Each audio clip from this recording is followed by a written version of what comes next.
The picture you're about to see was made in November 1993. Some of the contents may offend you and will definitely disturb you. Any actions taken as a result of seeing this film are at your own risk. Since the beginning of time, people have tried to decipher what the future has in store for them. To this end, they have consulted oracles, diviners, clairvoyants, astrologers, and fortune-tellers to alleviate their fear of the unknown. In a remote village in southern Africa lives a Sanusi, a guardian of the African culture, a diviner and prophet who is burdened with visions and predictions of future events. Historian and high priest amongst African traditional healers, he has had prophetic visions since the age of 7.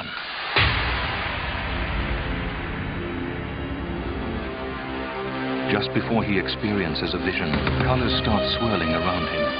Then, as though he has been transported through time and space, he finds himself in another dimension. During these visions, he becomes the character featured. His name is Credo Mutwa. I'm asking all those who believe in the power of prophecy to listen to what I've got to say. I have said many strange things, but what I'm going to say now is stranger still. Credo has clearly seen Kennedy's killer. Perhaps you know him. I was shown a man called John Fitzgerald Kennedy. The vision told me a very strange thing. 3 men were chosen to destroy this man of light. The murderers who killed Kennedy laid their plans not in the United States, but in a city that I once visited, the city of London. The man who shot President Kennedy from behind had fought in the Korean War. I was shaken when I realized that the man who had killed Kennedy was still alive. And he is also one of the men who planned the downfall of President Nixon, who are planning treason against President Clinton. The second man had also been a soldier or a policeman, and he is dead. And poor Harvey Oswald, that stupid warped maniac, he got killed because the man who really had the deadly gun which destroyed the president's head had to be protected at all costs. He is now a man in his 70s and is a great officer in the Army of the United States. He lives in the west coast of the United States. He is a strong man who loves to catch fishes. And when he hears my words, he will know that I'm talking to him. I see your face is big and strong, but fleshy now. Your hair is thinning. Your heart is weak, although you still see yourself as a strong man. I ask this man, what does he think he's doing? Killing your own flesh and blood. You are a murderer, you. And yet Kennedy had once helped you, you ungrateful white Judas. You hated red Indians and you hated black people. You wanted America to stay in a war that she was not bound to win. You son of 1,000 monsters. And may as you die, the last face you see be my own. A sinister murder was made to look like suicide. Kennedy had had a secret lover, a beautiful woman, a lost woman, a woman of fire and ice, a woman called Norma Jean, whose other name was Marilyn of Monroe. As a warning to Kennedy, a group of murderers sent by the shadowy people who control things in the United States and elsewhere gave her a drink of a terrible medicine which caused such pain within her. It was like as if she was giving birth to a child. But they put a pillow over the beautiful one. They smothered her, and they did not even give her the right to scream to her ancestors for mercy. She died a horrible death alone, she who shared Kennedy's dream. Credo predicted Dr. Verwoerd's assassination 6 months before it happened, but no one believed him. I told them that Dr. Verwoerd was going to die, and he would die from a knife wound. And one of the white gentlemen told me angrily not to talk rubbish. You know, I never thought of it, that something could happen like that, you know.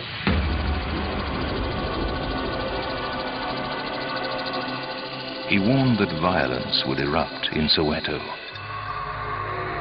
And the closer we got to June, the more agitated he got. And I was involved in a lot of meetings with all sorts of people, trying to warn them that, you know, trouble was on the way. And not very many people were interested.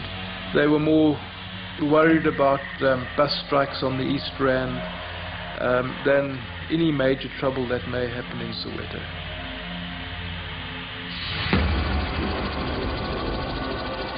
A member of the Bophuthatswana government asked Credo to predict what would happen in the country. I spoke to him, I think that must have been about December 1987, and I wanted him to predict what was going to happen the following year. He said, well, there was going to be a lot of upheaval, where attempts would be made to unseat the government. And that soldiers wearing red berets and grey uniforms would attack several very important people in the government of this land. And on the 10th of February 1988, we had a coup here in Muvatu.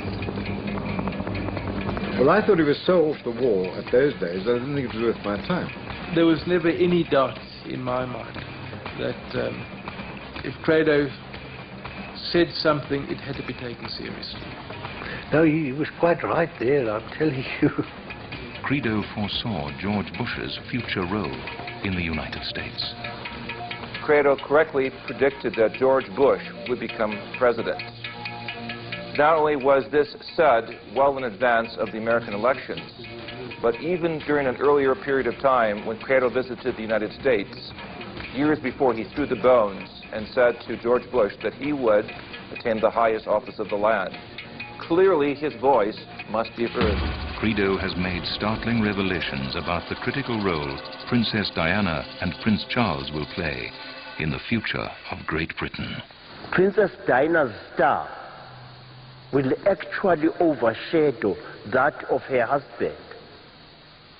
People will look upon her as the Princess of Wales and him as the non-entity. Princess Diana is unwell because she is afraid to face the life that she is leading. She is a child who should have lived in a peaceful cottage, but she has been thrown into the glare of unsought publicity. She is like a little butterfly caught in a furnace. I am sorry for her, but I'm just as sorry for Charles, because I do not see him wearing the crown of the ancient kings of England. I am sorry for him because one day people will say that he was the man whose actions seriously weakened the British monarchy. The world will blame him for the disintegration of the British monarchy and nobility somewhere in the 21st century. It was wrong for Charles and Diana to separate. They should have stayed together. They should have tried to love and understand and forgive each other. But they did not. And as a result, they have set the wheels in motion for an incident in which the lives of Prince William will be seriously threatened. When that little boy reaches his 13th or 14th year, an attempt will be made to either kidnap or to kill him. Madmen from Ireland, men who will be resisting the unity of Ireland, will be responsible for this. It will be found very, very soon, in about 5 years' time, that one of the royal children, I will not say which one, has taken drugs. They will be innocent drugs, but the enemies of England will blow this thing out of all proportion. In the great upheaval that will shake the world in the next 50 years, strange and completely unexpected things are going to happen. It is all this upheaval within the British royal family which will cause the breakaway of Scotland as the United Kingdom disintegrates and Ulster goes its way, as Wales says farewell to Mother England and becomes a little state on its own. So will mighty Canada break away from the British Commonwealth. Let me tell you that 2 other countries will do the same. One of these countries will be Australia, and the other will be New Zealand. Australia will be torn away from the British Commonwealth by a man who will be enraged at the fact that the Commonwealth is becoming more and more dominated by non-white people. This man is already alive, but when his time comes, this man will be numbered amongst the greatest leaders that the English race had ever known. This man will confront the rising empire of Japan and China, a huge conglomerate of nations which will dominate the world with money. This man will confront those nations, and he will be not afraid of sending out his armies against them. By the middle of the 21st century, I see the Union Jack very, very strange in appearance indeed. Gone will be the cross of St. Andrew, gone will be the cross of Ireland. The Union Jack will no longer be a Union Jack. It will be just a red cross on a blue background. In fact, by the end of the 21st century, Great Britain will have become part of Europe, a republic ruled from Berlin. A disturbing vision reveals the origin of the AIDS virus. There is a shadow gliding over this world. I had a horrible dream, a hideous vision of what it was, where it came from, and what it would do.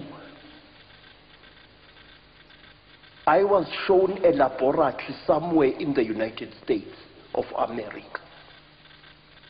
I was shown scientists of several nations, French, British, and American and Canadian, all collaborating in a hideous experiment which was to introduce diseases which would wipe out whole armies, which would debilitate whole populations in times of war.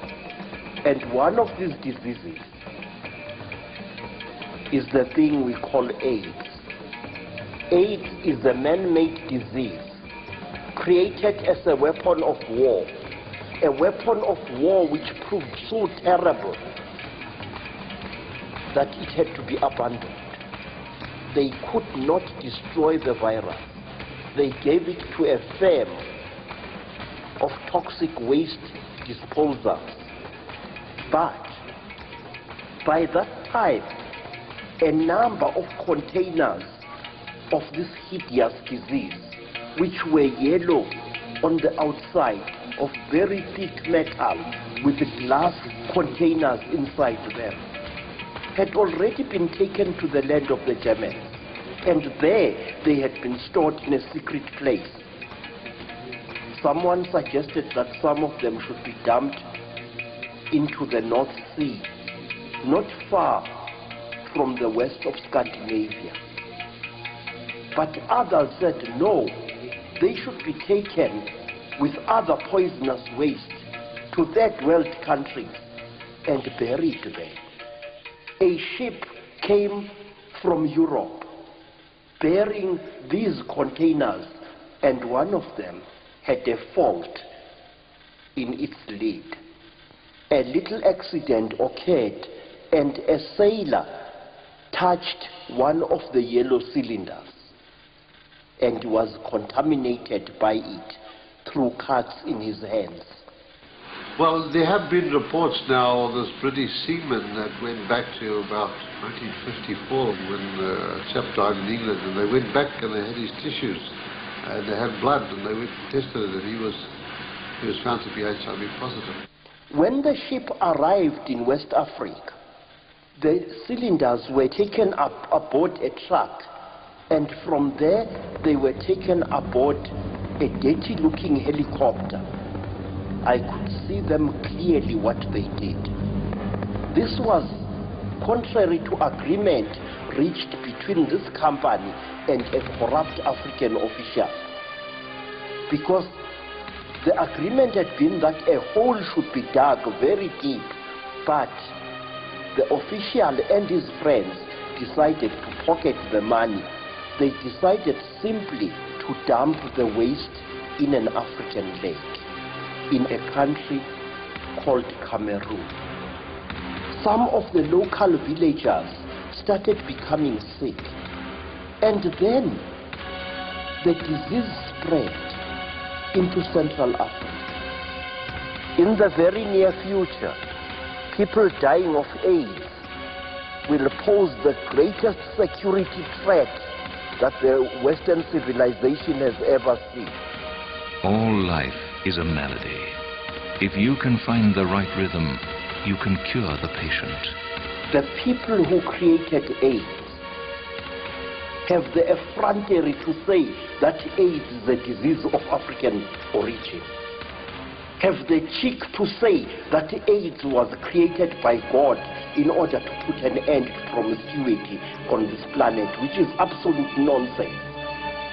What I find most horrifying is that the same people are telling us a blatant lie that AIDS is incurable. It is curable. It can be cured, but not by drugs. My visions tell me, in order to cure AIDS, sound in various forms must be used.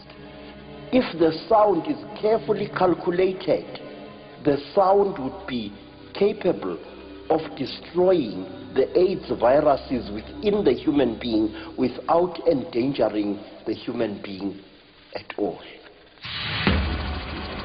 Credo has had precise visions of how, when and where World War III will begin and spread.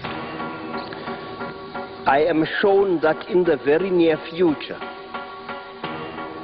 Islam will rise like a lion throughout the world, and that a new war will break out in the Middle East, even bloodier than the war that was fought against Saddam Hussein.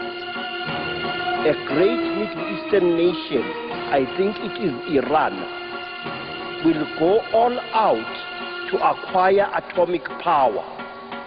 Iran will buy terrible substances from China, substances by which you can create atomic power stations, substances by which also you can create atomic bombs and other hideous weapons of that kind. I see that there is a ship in the ocean. It is an old and ugly vessel which should have been sunk or scrapped long ago. And it is taking some radioactive substance to Iran. One of the containers will overheat and the ship will sink in the Indian Ocean. At first, the world will not be told about the sinking of this ship. Millions of fish start drifting, dead and lifeless, towards the beaches of India, of East Africa, and Arabia. And the first inkling of this disaster that humanity will have will be when starving people in India and other countries nearby, they will eat this fish and they too will die. And it will be only then that the world will be aware. People of the news will go to India to look into this disaster, and they will discover that many organizations were responsible for covering up this tragedy. In many parts of the world, people shall start eating each other.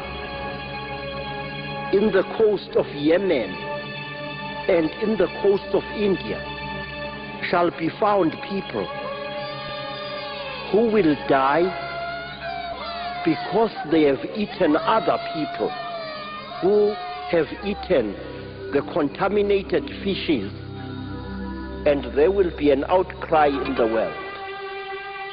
And the violence and the warfare will spread not only in the Middle East, but also throughout North Africa, as far away as Spain. President Clinton will unwittingly play a crucial role in precipitating World War III. This terrible accident involving the radioactive ship will either take place during President Clinton's second term of office or late in his first term of office. He will overreact and unleash war and sanctions against Iran. The great president laid the bloody foundations for what must surely be the greatest religious war that the world has ever seen, and that war is not far away in the future. This man, upon whose shoulders the iron hand of history rests so heavily. Oh, Bill Clinton, I wish you could see what I see. I wish you could see what lies in your future. I am sure that there will be two violent attempts on President Clinton's life. That one of these attempts will be made upon the president by someone with a remarkably dark skin, someone who will be either an African American or a Hispanic person. The president will survive both these attempts, but there is another form of attack which will follow this, and this one will actually shatter the president's life. It will be started by a woman, because this president's greatest enemies are going to be women. A woman will come very close to destroying Clinton's career as a president of his country. More than this, I do not wish to say. After President Clinton, there will come one other male president in the United States who will rule for 2 terms and be killed in an accident. After that president, there will come a female president who will be a red-headed woman, a former actress of French ancestry.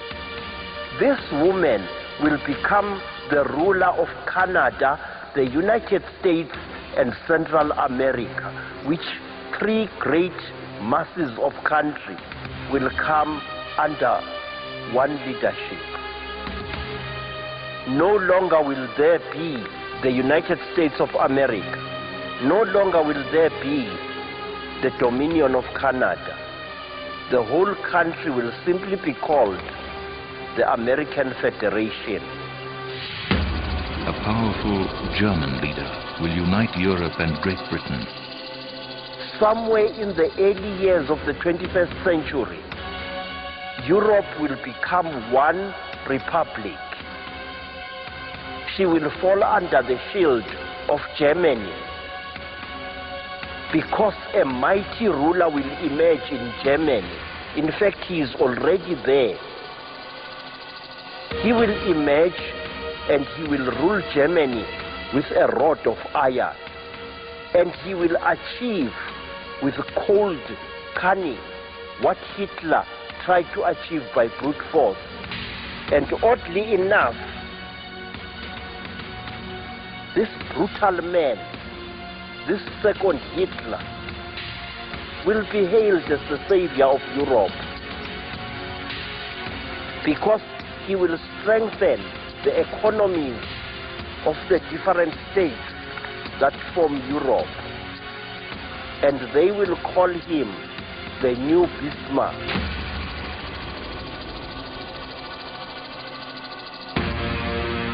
The United Nations will crumble, and in its place there will be a new League of Nations.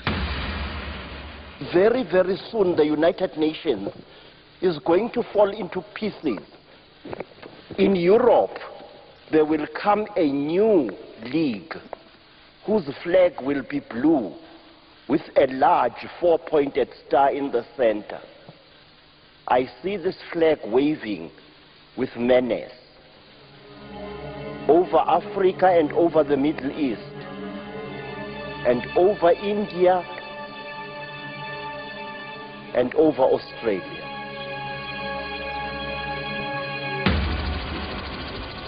Millions will succumb to the appearance of a man who will be seen as their savior. There is a young man. His eyes burn like those of a god. He has got a little mustache. He wears the white turban of an Ayatollah. He is a man of Iran. He is the man who, within the next 20 years or so, will shake the world to its foundations. He is at present in his late teens or early 20s. He is a great admirer of Saddam Hussein, and at one time they once met. This man is the man about whom many prophets have spoken in the past. Some call him the Antichrist. In Africa, they call him the Red Destroyer, the Mushiki Wadamu, the Lord of Blood. This is the man who is going to lead the rising hordes of Islam, whom future generations will call the shining sword of Allah, who is going to fight, shed blood and destroy cities to restore once again the glory of the caliphs. He will know himself as Wahab al-Rashid. He will know himself as Al-Timsah. It is this man who is standing in the shadows at this moment, who is going to carry on where his admired godfather Saddam al-Hussein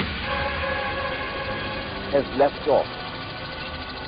I wish the leaders of the United States should be aware of the existence of this man, because as they are humiliating and ill-treating the Muslims, they are only giving strength to this man who's going to stand in a battle tank above the ruined cathedrals of Christendom in Greece, who is going to extend the influence of the Lord Muhammad from the western shores of India to the rock Jebel al-Tariq, Gibraltar. And against his anger and against his might, not even the mightiest hydrogen bombs will prevail. Salam alaikum al-Khalif, al-Saif, ul-Allah, sword of God. My eyes see you, and my eyes are frightened of you. In the next 4 or 5 years, Muslim fundamentalists will try to reclaim the entire empire which was once held by the Saracens. They will claim Spain as their country. They will claim Portugal and all of North Africa. And some of these fundamentalists are going to decree that no ship should ever pass through the Straits of Gibraltar without money being paid to them. This dangerous movement will be based in the country called Morocco or Algeria. And one day, a group of these men in a number of small boats will attack a beautiful cruise liner of Greek origin, and aboard her will die several people who are well known in the American film world today. The attack upon this ship will bring down the rage of the United States and the United Nations upon the perpetrators. And one of these men, whose name will be Yusuf, will commit a serious outrage in a European city. He will cause a tremendous explosion which could damage the Eiffel Tower. The future of the Catholic Church will hang in the balance. In Italy, the Pope will be murdered, and the world will be told a lie that he had died a natural death. I see clearly how His Holiness will meet his end. It will be in a procession inside a church, a great church, and a murderer disguised as a priest, in fact, a real priest, will approach the Pope and using the back of his crozier, which he will be holding, will strike the Pope in the leg, apparently by accident, and a tiny device at the bottom of the crozier will inject a tiny ball of poison into the Holy One's leg, and the Pope will die. The Catholic Church will split down the middle and down the middle again. The Catholic Church will never have a Pope again for about 20 years or more. And then a group of militant women, female terrorists, will take up arms and forcibly install a female as a Pope in the Vatican. Shocking experiments are still being conducted. I am shown something that is taking place in some laboratories in the Far East. experiments which are aimed at creating a new race of people which can survive underwater. The men and the women conducting these experiments are torturing dolphins. Dolphins are being forced to act as surrogate mothers to human fetuses, and metal implants are being put into them. These people who are doing these things should be exposed to the anger of the caring world. These experiments and others like them should be stopped. Crashing economies bring strange new devices. People are going to lie and cheat. People are going to steal. People are going to exploit others as never before, all in the name of free enterprise and business.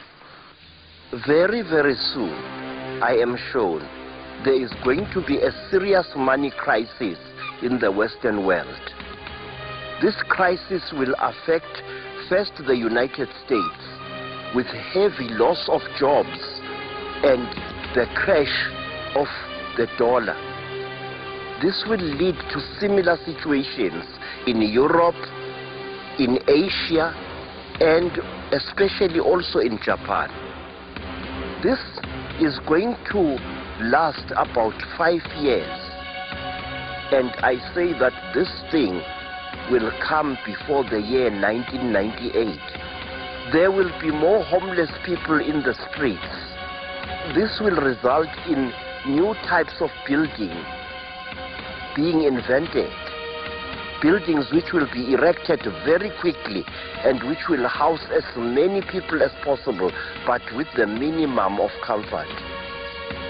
Your vehicle and your neighbor's vehicle will be built to a pattern so that these vehicles can be attached to a huge central pole, like a giant pillar, vehicle above vehicle, forming a building in which you will live.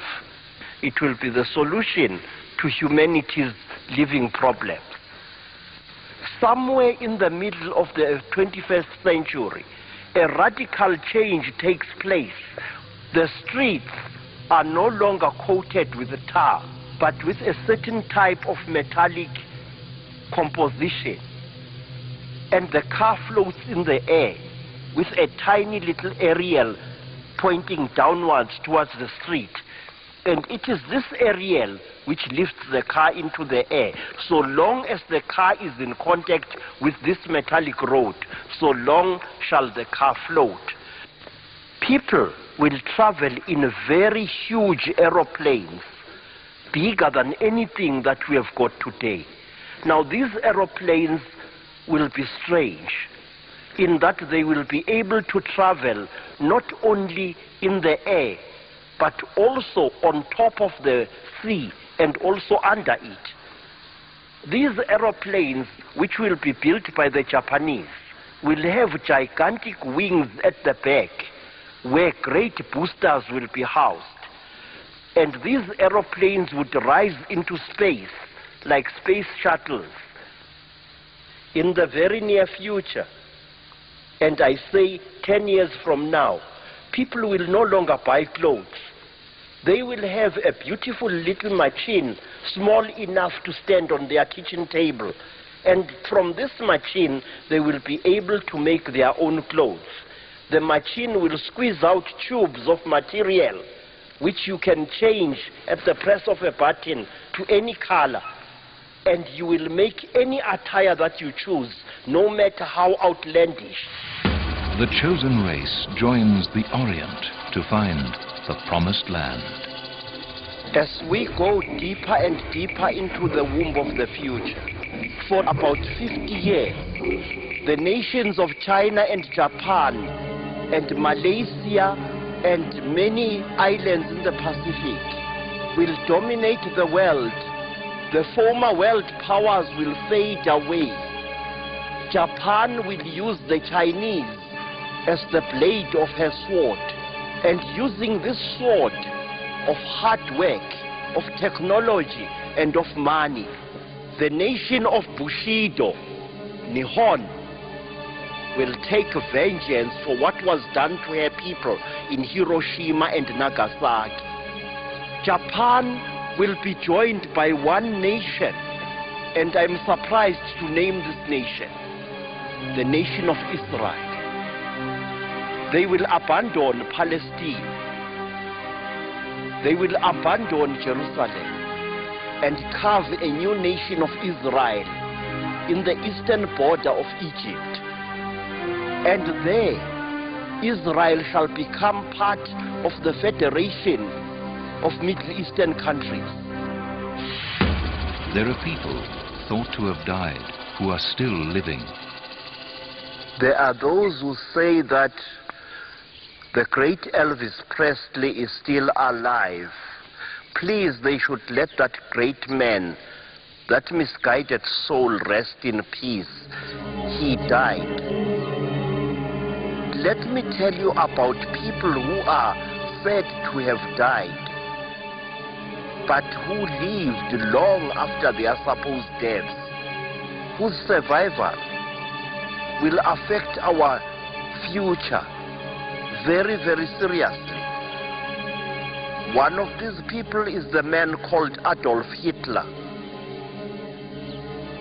Adolf Hitler never died in Berlin, neither did his wife Eva Braun.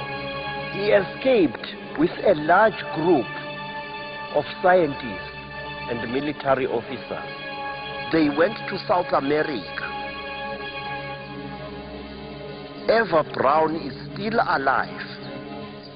In my visions many years ago, I saw two girls.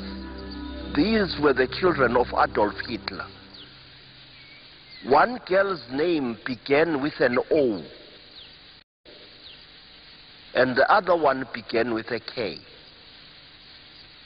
A whiskey or something like that, and the other one was called Kristen or Christelle.